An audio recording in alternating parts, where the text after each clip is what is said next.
O cristão pode se divorciar? Não deve se divorciar, né? Porque o casamento é extremamente valorizado por Deus. Deus valoriza extremamente o casamento. Deus leva muito a sério o casamento. O mundo hoje não leva a sério. O divórcio se tornou algo pueril, né? Banal. Hoje existe o divórcio expresso, praticamente. Daqui a pouco vai ser possível um divórcio delivery, né? De tão fácil que está a se divorciar, o que mostra, é uma pena, né? Enfraquece a comunidade, a sociedade, que os casamentos não sejam sólidos, que não haja uma valorização dessa instituição que foi criada por Deus. O casamento não é uma invenção humana. O casamento está no centro da criação. O casamento aparece no Gênesis, no momento da criação. É algo extremo. Jesus valorizou extremo. Não só foi a um casamento, para mostrar o quanto ele valorizava. A única solenidade que você vê Jesus ir numa festa, que não fosse uma festa religiosa, foi o casamento, em Caná de Galileia. E isso mostra o quanto o Senhor valoriza o casamento, né? E quando ele é perguntado sobre a questão do divórcio, ele fala assim: vocês não leram no princípio do que o Criador os fez homem e mulher? E disse: por essa razão o homem deixará pai e mãe e se unirá à sua mulher, e os dois se tornarão uma só carne. Assim, eles já não são dois, mas uma só carne. Portanto, o que Deus uniu. Olha só o que o Senhor Jesus está falando. O casamento é um ato em que Deus une. O que Deus uniu, ninguém o separe. Então essa é a vontade geral de Deus. Essa é a vontade expressa de Deus. O casamento, uma aliança, diz aqui o texto, né, feita na presença de Deus. Deus uniu, né, nós lemos aqui, tem o objetivo, o propósito, né, é a construção de uma família saudável, um ambiente, uma atmosfera em que filhos, novas almas possam vir ao mundo e ter uma estrutura sólida, estável, em que essas pessoas, essas crianças possam crescer, né, e ser alimentadas não só fisicamente, mas na alma, com a presença, né, estruturante do pai, a presença fundamental da mãe, né, em termos de emoção, de afeto, sem que essa estrutura possa ser edificada sem os sobressaltos, né, da inconstância das nossas emoções, das nossas paixões, dos nossos sentimentos, né?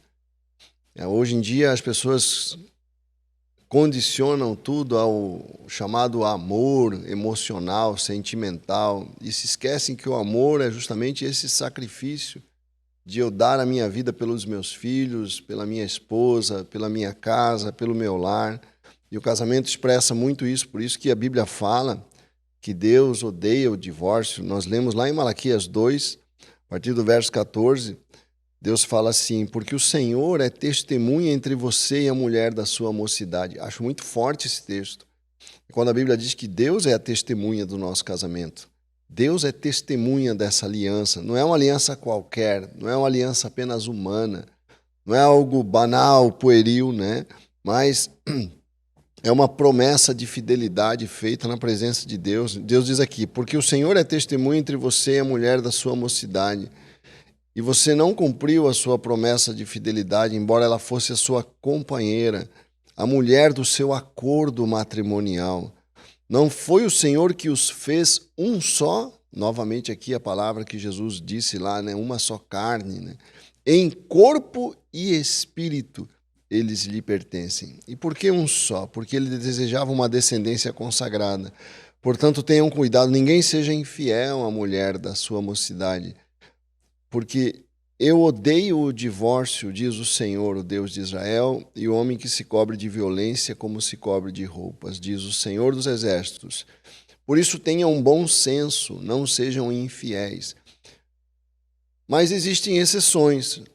A própria Bíblia cria exceções a possibilidades, né, de que haja o divórcio em algumas situações em que a própria aliança fica insustentável por culpa de um dos cônjuges, né? Uma delas é o adultério ou qualquer ato de imoralidade sexual que abale a confiança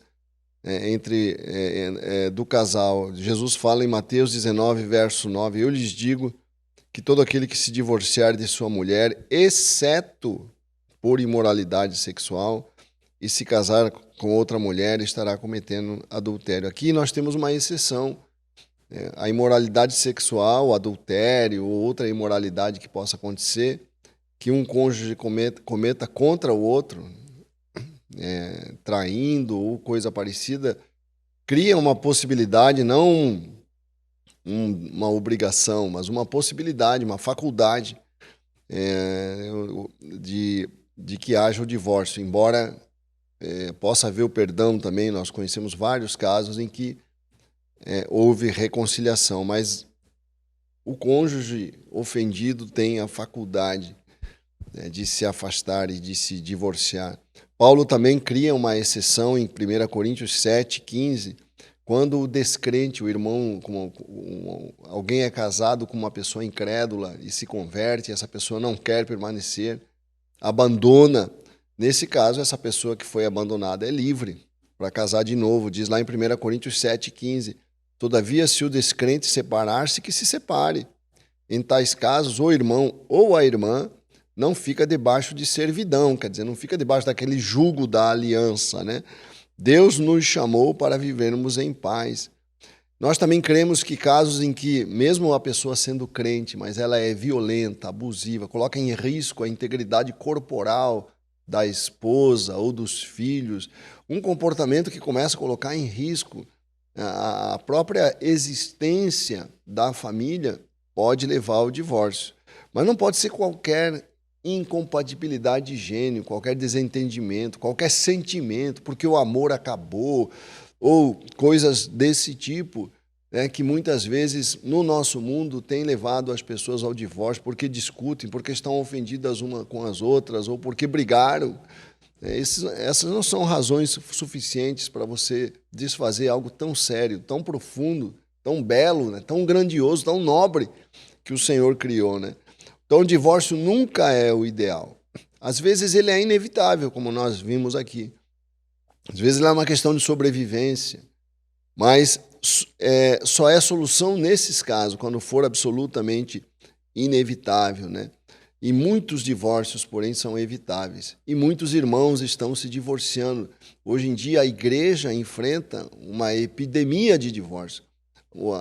As estatísticas mostram que no meio da igreja há quase tanto divórcio quanto há no mundo. Alguma coisa de errado acontece conosco.